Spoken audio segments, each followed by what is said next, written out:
जय हिंद, वंदे मातरम। स्वागत है सभी साथियों का स्टडी एग्जाम एकेडमी राजस्थान के सबसे लोकप्रिय ऑनलाइन प्लेटफॉर्म पर।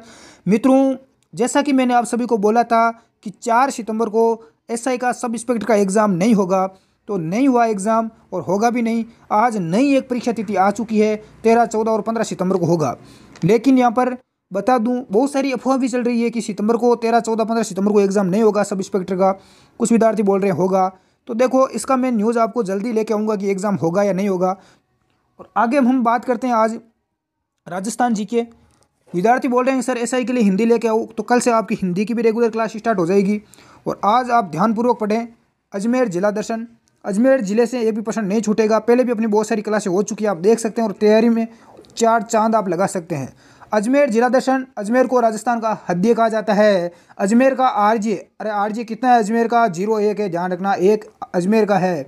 इसके अलावा अजमेर का जो शुभंकर है वो है खड़मोर। क्या है? खड़मोर, ये भी ध्यान रखना। और अजमेर के बारे में हम बात करें तो अजमेर का संस्थापक कौन है? तो अजमेर का संस्थापक है अजयराज। कौन है? अजयराज। अजयराज ने अजमेर की स्थापना की। और कब की थी? तो 1113 ईस्वी में की थी लाडलू। कब? 1113 ईस्वी में की गई। और अजमेर को सर्वप्रथम राजधानी अजयराज ने ही बनाया था, अजयराज चौहान ने, ध्यान रखना। अब आगे हम बात करते हैं प्रश्नों के साथ साथ मैं आपको डिटेल के साथ बताता रहूँगा, और जुड़े रहिए मेरे साथ अंत तक। सभी साथी लाइव भी आ चुके हैं, एक बार लाइक और शेयर कर दें। क्लास काफ़ी धमाकेदार होने वाली है, क्योंकि ये वो ऑनलाइन प्लेटफॉर्म है जहाँ से सर्वाधिक गवर्नमेंट जॉब लगते हैं विद्यार्थी। पहला प्रश्न आ चुका है, राजस्थान का पूर्ण साक्षर गाँव कौन सा है? राजस्थान का पूर्ण साक्षर गांव यहाँ पर आपको पूछा गया है लाडलू, तो वो आपको बताना है। ब्यावर, रामसर, मसूदा या पुष्कर, अजमेर। आज हम अजमेर जिला दर्शन पढ़ रहे हैं, तो ये जितने भी गांव है ये सारे अजमेर जिले में ही है, ध्यान रखना। तो पूर्ण साक्षर गांव कौन सा है पूछा गया है, तो इसका राइट आंसर क्या हो जाएगा? बिल्कुल मसूदा। 3 नंबर जो भी विद्यार्थी बता रहे हैं सभी का यहाँ पर राइट है। क्या हो जाएगा? मसूदा हो जाएगा। सभी का यहाँ पर करेक्ट आंसर बिल्कुल आ चुका है। बढ़ते हैं अगले प्रश्न की ओर। नेक्स्ट आपके सामने है, केंद्रीय बकरी विकास एवं चारा उत्पादन केंद्र कहाँ पर है? सरवाड़, रामसर, जेठाना या सेलेमाबाद। तो इसका राइट आंसर क्या हो जाएगा? बिल्कुल 2 नंबर हो जाएगा, रामसर। कहाँ पर है साथियों? रामसर में केंद्रीय बकरी विकास एवं चारा उत्पादन केंद्र। नेक्स्ट अगला देखें साथियों, देश का पहला राष्ट्रीय बीज मसाला अनुसंधान केंद्र स्थित है। पहला बीज मसाला अनुसंधान केंद्र कहाँ पर है? ए है तबीजी, ब्यावर, किशनगढ़ या तिलोनिया। तो बिल्कुल इसका राइट आंसर ए हो जाएगा, तबीजी, अजमेर जिले में है। नेक्स्ट, देवताओं की उपनगरी के नाम से प्रसिद्ध है। देवताओं की उपनगरी किसे कहा जाता है? सेलेमाबाद। तो इसका राइट आंसर हो जाएगा पुष्कर। किसको कहा जाता है? पुष्कर को कहा जाता है। कहाँ पर है? अजमेर में है। अजमेर जिले का लिंगानुपात कितना है? अजमेर जिले का पूछा गया है। राजस्थान का मैंने बता दिया आपको कई बार, 928। इसके अलावा भारत का पूछे तो 943। और अजमेर जिले का लिंगानुपात कितना है? तो बिल्कुल 3 नंबर राइट हो जाएगा, 951 है, ध्यान रखना। 951 बिल्कुल करेक्ट हो जाएगा। नेक्स्ट बढ़ते हैं। नेक्स्ट देखें, जनगणना 2011 के अनुसार अजमेर जिले का 0 से 6 आयु वर्ग का लिंगानुपात कितना है? हमने पहले अजमेर जिले का लिंगानुपात की बात की, तो लिंगानुपात कितना है दोस्तों? 951। लिंगानुपात क्या होता है? सभी को पता है कि 1000 पुरुषों में महिलाओं की संख्या कितनी है? 951 है। ठीक है, यहाँ पर पूछा गया है 0 से लेकर 6 वर्ष की आयु वर्ग का लिंगानुपात कितना है बच्चों का, तो ये काफ़ी महत्वपूर्ण भी है। तो 901 हो जाएगा। कितना हो जाएगा? 901, यानी काफ़ी कम है। नेक्स्ट देखिए, जनगणना 2011 के अनुसार अजमेर जिले की साक्षरता कितनी है? तो अजमेर जिले की साक्षरता यहाँ पर पूछी गई है, तो इसका करेक्ट आंसर 4 नंबर हो जाएगा, 69.33। ठीक है, तो 69.33% अजमेर जिले की साक्षरता है लाडलू। नेक्स्ट अगला प्रश्न देखें, जनगणना 2011 के अनुसार अजमेर जिले का जनसंख्या घनत्व कितना है? जनसंख्या घनत्व यानी 1 वर्ग किलोमीटर में रहने वाले लोगों की संख्या। 1 किलोमीटर के दायरे में कितने लोग रहते हैं? सबसे कम जनसंख्या घनत्व जैसलमेर जिले का है, सर्वाधिक है जयपुर जिले का। और यहाँ पर अजमेर जिले का आपसे पूछा गया है, तो बिल्कुल इसका राइट आंसर ए जिस भी विद्यार्थी ने दिया है, 305 व्यक्ति प्रति वर्ग किलोमीटर, यानी 1 किलोमीटर में कितने लोग रहते हैं? 305 लोग आपको मिल जाएंगे, काफ़ी है। नेक्स्ट अगला प्रश्न देखें, ये क्लास देखो राजस्थान के ऑल गवर्नमेंट जितने भी आप एग्ज़ाम की तैयारी कर रहे हैं सभी एग्ज़ाम के लिए महत्वपूर्ण है, ध्यान रखना। निम्न में से मैक्स से पुरस्कार विजेता अरुणा रॉय की क्रमस्थली है। कौन सा पुरस्कार? मैक्स से पुरस्कार विजेता जो अरुणा राय है इसकी क्रमस्थली कौन सी है? सलेमाबाद, पुष्कर, किशनगढ़ या तिलोनिया? तो आपको आंसर दिखाई दे दिया होगा कहाँ पर है, तिलोनिया में है। कहाँ पर है साथियों? तिलोनिया, ध्यान रखना। निम्न में से किसके द्वारा अजमेर जिले की स्थापना की गई? मैंने पहले ही बता दिया आपको, अजीराज ने की थी अजमेर की स्थापना, अजीराज चौहान ने 1113 ईस्वी में। नेक्स्ट अगला प्रश्न देखें, अजमेर जिले की सीमा कितने राज्यों से स्पर्श करती है? ये यहाँ पर काफ़ी महत्वपूर्ण है साथियों कि अजमेर जिले की सीमा कितने जिलों से स्पर्श करती है, ध्यान रखना, राज्य नहीं जिले। 4, 5, 6 और 7 कितने जिले हो जाएंगे? सर्वाधिक जो सीमा लगती है वो पाली जिले की लगती है, पाली जिले को स्पर्श करती है 8 जिलों की सीमा, और यहाँ पर अजमेर जिले की आपसे पूछी गई है। तो बिल्कुल 6 जिले हैं। कितने जिले हैं? 6। नेक्स्ट, किस जिले की सीमा अजमेर जिले से स्पर्श नहीं करती है? काफ़ी महत्वपूर्ण है ये। आपको यदि राजस्थान के मैप का आपको अच्छा नॉलेज है, ज्योग्राफी का अच्छा नॉलेज है, मैप का, नक्शे का, तो आप आराम से इसको राइट करोगे। तो इसका राइट आंसर क्या हो जाएगा? अजमेर जिले से स्पर्श नहीं करती है। बिल्कुल देखो जयपुर, जोधपुर बिल्कुल लगती है क्योंकि आना सागर जो सांबर झील है आप सभी को पता है, इधर नागौर, जयपुर और अजमेर तीनों के बीच में है। भीलवाड़ा और राजसमंद की भी लगती है, टोंक और पाली भी हो गए। तो पीछे क्या बचा अपना? जोधपुर बचा। क्या बचा? जोधपुर। तो इसका जोधपुर राइट आंसर हो जाएगा। नेक्स्ट, अजमेर जिले को किस उपनाम से जाना जाता है? अजमेर जिले का उपनाम बहुत सारे हैं, वैसे यहाँ पर पूछा गया है राजपुताना की कुंजी, भारत का मक्का, राजस्थान का हद्दे या सभी, ये उपयुक्त सभी। तो बिल्कुल 4 नंबर इसका राइट हो जाएगा। सभी नामों से अजमेर को जाना जाता है। राजपुताना की कुंजी कहा जाता है, भारत का मक्का इसे कहा जाता है, राजस्थान का हद्दे अजमेर को कहा जाता है। तो आई होप आप सभी के राइट होंगे। अब गुरुजी ये भी बता दो कि इनके अलावा और अजमेर को किस नाम से जाना जाता है? तो ये भी मैं आपको साथ में बता देता हूँ। अजमेर को राजस्थान का हद्दे, भारत का मक्का, अंडों की टोकरी, राजस्थान का नाका, राजस्थान का नाका बोला, नाका भी इसे कहा जाता है, अंडों की टोकरी इसे कहा जाता है, राष्ट्रीय राजमार्गों का चौराया इसे कहा जाता है। ये एग्जाम में कई बार पूछा गया है, राष्ट्रीय राजमार्गों का चौराया अजमेर को कहा जाता है। सांप्रदायिक सद्भावना का जिला भी इसे कहा जाता है, सांप्रदायिक सद्भावना का जिला भी कहा जाता है। गुरुजी अजमेर की आकृति कैसी है? तो अजमेर की आकृति ध्यान रखना त्रिभुजाकार है। अजमेर जिले की आकृति कैसी है रे? त्रिभुजाकार इसकी आकृति है। इसके अलावा बात करें अजमेर का जो परिवहन कोड है वो कितना है, मैं पहले बता दिया हूँ। सबसे पहला RJ01, RJ01 किसका है? ये अजमेर का है, ये भी आप ध्यान रखना। नेक्स्ट, पश्चिमी राजस्थान की सबसे लंबी नदी का क्या नाम है?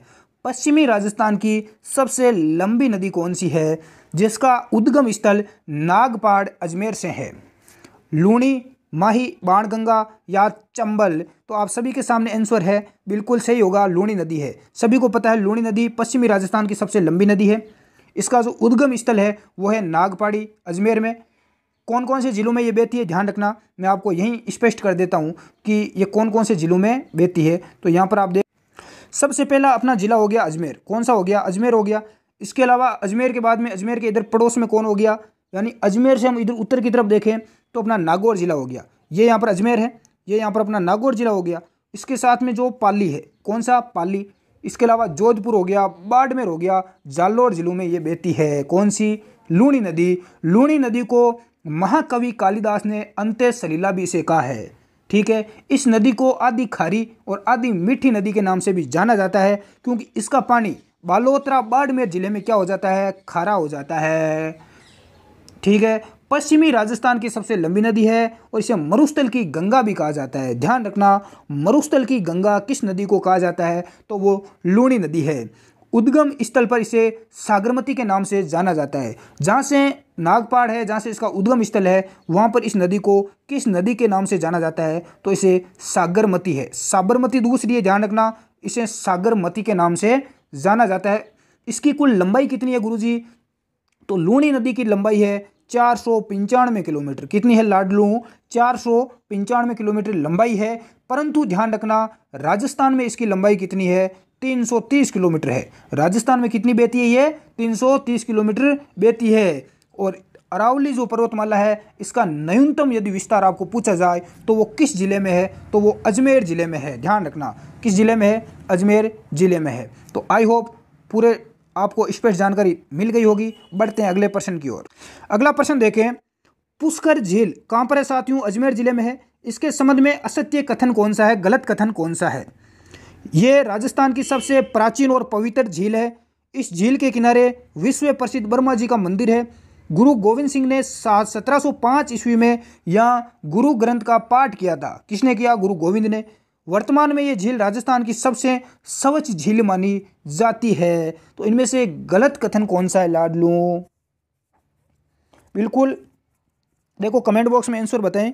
राजस्थान की सबसे प्राचीन और पवित्र झील कौन सी है, पुष्कर है गुरुजी। विश्व प्रसिद्ध जो ब्रह्मा जी का मंदिर है वो कहाँ पर है, वो यहीं पर है, पुष्कर अजमेर में। गुरु गोविंद ने 1705 ईस्वी में यहाँ पर गुरु ग्रंथ का पाठ भी किया था। तो इसका राइट आंसर क्या हो जाएगा, यानी इनमें से गलत कथन 4 नंबर वाला हो जाएगा।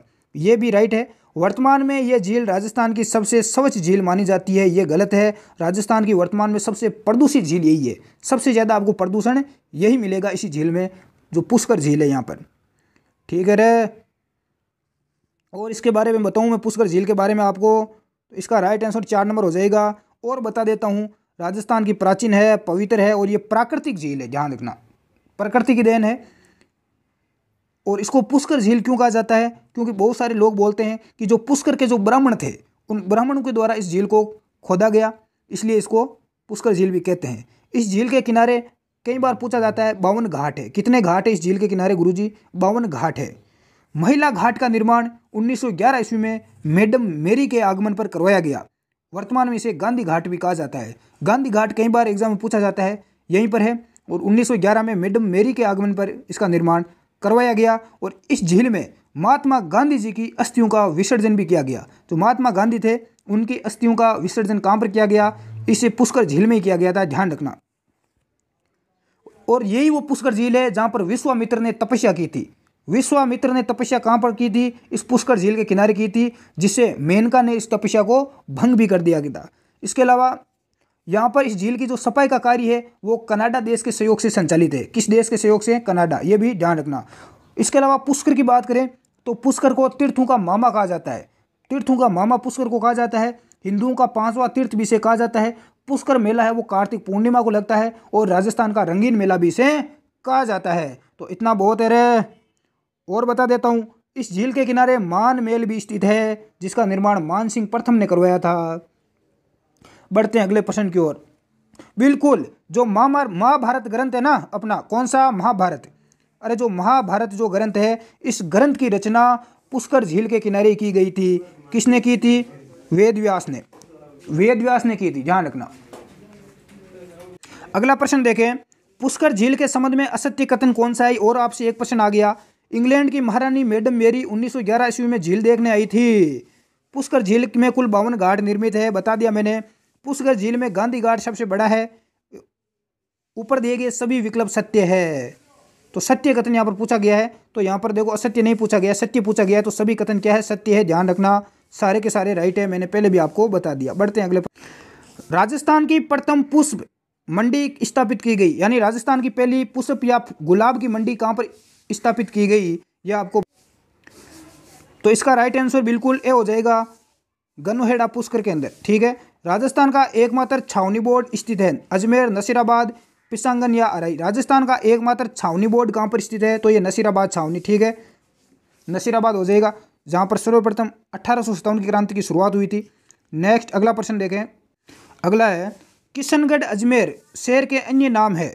किशनगढ़ शहर कहाँ पर है साथियों, अजमेर जिले में ही है। तहसील भी है किशनगढ़, और यहाँ पर एक हवाई पट्टी भी बनाई गई है अभी। तो यहाँ पर किशनगढ़ शहर के अन्य नाम पूछा गया है, नागरीदास की नगरी, विश्व प्रसिद्ध मार्बल नगरी या मार्बल मंडी भी इसे कहा जाता है, फलकूबाई या चरी नृत्यांगना की जो चरी नृत्यांगना थी फलकूबाई उसकी नगरी, या उपरोक्त सभी। तो बिल्कुल ये सभी किसके उपनाम है, किशनगढ़ अजमेर के। नागरीदास की नगरी है, विश्व प्रसिद्ध मार्बल नगरी, और फलकूबाई यानी चरी नृत्यांगना की नगरी भी से कहा जाता है। अगला, किस रानी ने अपने नाम से सिक्के जारी किए थे? रानी सोमलेखा, रानी संगीता, बणी ठणी या उमा दे। तो किस रानी ने अपने नाम से सिक्के जारी किए? तो इसका राइट आंसर ए हो जाएगा रानी सोमलेखा। ए बिल्कुल सभी का राइट है। बढ़ते हैं अगले प्रश्न। किस व्यक्ति के प्रयासों से 1929 ईस्वी में शारदा एक्ट यानी बाल विवाह विरोध कानून पास करवाया गया? महिला बाल अपराध का प्रश्न आ चुका है। जिसने मेरे से महिला बाल अपराध पढ़ा है वो जिंदगी में कभी नहीं अटकने वाला। कानून का कोई प्रश्न पूछ लो, राइट आंसर देगा वो विद्यार्थी।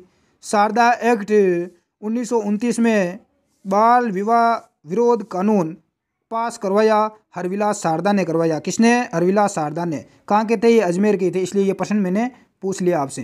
तो बिल्कुल सभी का राइट हो जाएगा। अगला देखें, किस शहर में बादशाह का मेला आयोजित होता है? ब्यावर, किशनगढ़, अजमेर या पुष्कर? तो बादशाह का मेला कहाँ बढ़ता है लाडलू? बिल्कुल सभी का करेक्ट है, ब्यावर अजमेर के अंदर। ठीक है। अगला, बीरबल नृत्य किस मेले की विशेषता है? बीरबल नृत्य किस मेले में किया जाता है? बादशाह, पुष्कर मेला, बालाजी मेला या दरगाह मेला? तो बिल्कुल बादशाह मेले में यह नृत्य किया जाता है, बीरबल नृत्य। कौन सा? बीरबल नृत्य। नेक्स्ट अगला प्रश्न है, विग्रहराज चतुर्थ ने 1158 ईस्वी में अजमेर में किस कॉलेज का निर्माण करवाया? विग्रहराज चतुर्थ ने 1158 में किस कॉलेज को निर्माण करवाया लाडलू? बिल्कुल सभी का राइट आंसर आ चुका है, संस्कृत कॉलेज का। किसका निर्माण करवाया है? संस्कृत कॉलेज का। गुरुजी ये संस्कृत कॉलेज क्या है, इसके बारे में हमें बताओ थोड़ा। तो दोस्तों ये वही संस्कृत पाठशाला है जिसका निर्माण विग्रहराज चतुर्थ ने करवाया, जिसे कुतुबुद्दीन ऐबक ने 1194 ईस्वी में तुड़वाकर यहाँ पर 2.5 दिन का झोंपड़ा बना दिया। क्या बना दिया? 2.5 दिन का झोंपड़ा बनवा दिया इस संस्कृत पाठशाला को तुड़वाकर। किसने? कुतुबुद्दीन ऐबक ने। कब? 1194 ईस्वी में। और 2.5 दिन का झोंपड़ा क्या है? ये एक मस्जिद ही है। क्या है? एक मस्जिद ही है, ध्यान रखना। अगला प्रश्न देखें। बिसलदेव द्वारा संस्कृत में लिखे गए हरिकेली नाटक का आधा भाग किस झोंपड़े की दीवार पर मौजूद है?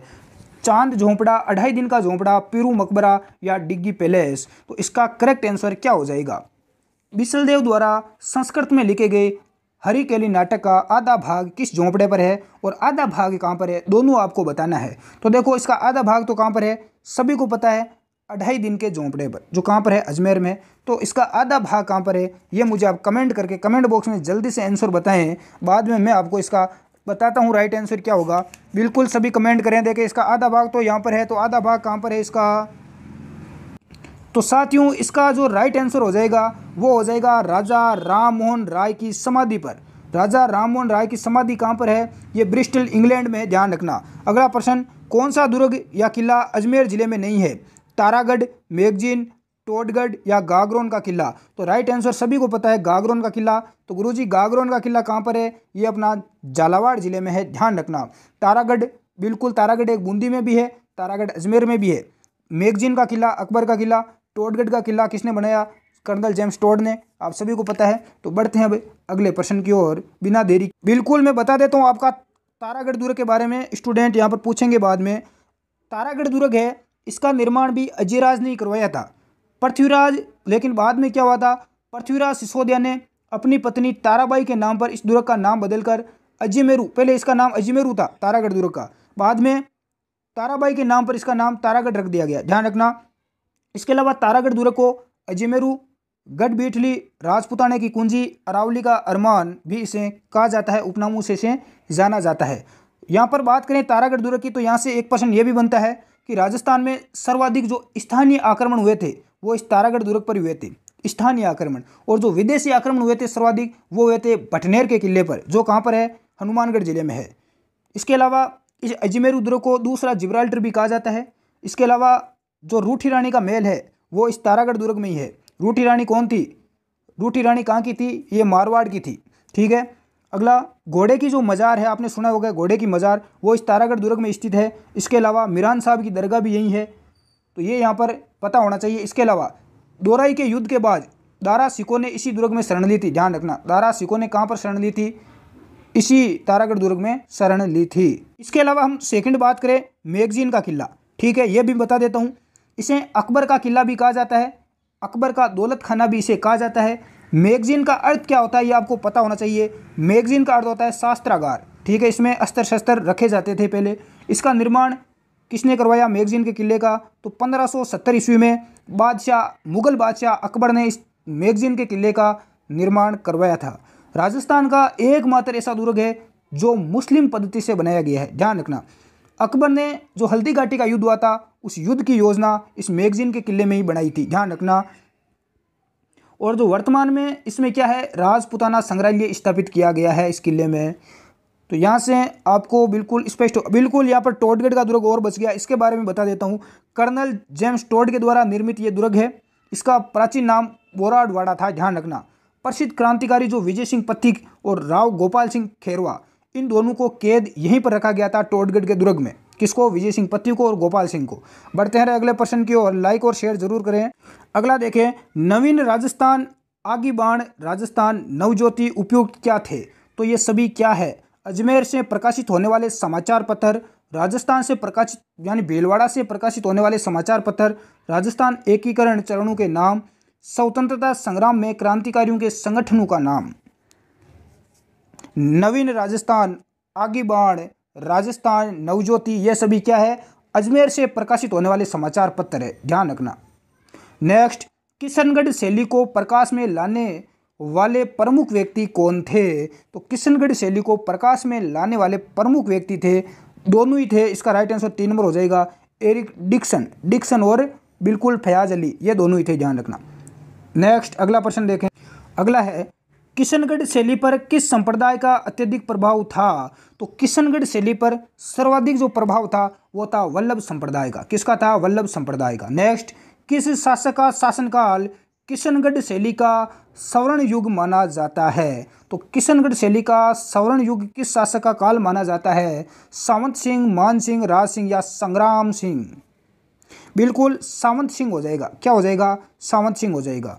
नेक्स्ट अगला प्रश्न देखें। आज की क्लास का अंतिम प्रश्न, राजस्थान में अरावली पर्वतमाला का सबसे कम विस्तार किस जिले में है? भीलवाड़ा, उदयपुर, अजमेर, जयपुर। उदयपुर तो ज़्यादा है यहाँ पर, तो पता है आप सभी को। तो सबसे कम यहाँ पर पूछा गया है, तो सबसे कम विस्तार अजमेर जिले में है अरावली पर्वतमाला का। तो इसका राइट आंसर 3 नंबर हो जाएगा। आज की क्लास में इतना ही। इसकी पीडीएफ हमारे टेलीग्राम ग्रुप में मिल जाएगी, जिसका लिंक आपको नीचे डिस्क्रिप्शन बॉक्स में दिया हुआ है। मिलते हैं अगली क्लास में। धन्यवाद। जय हिंद।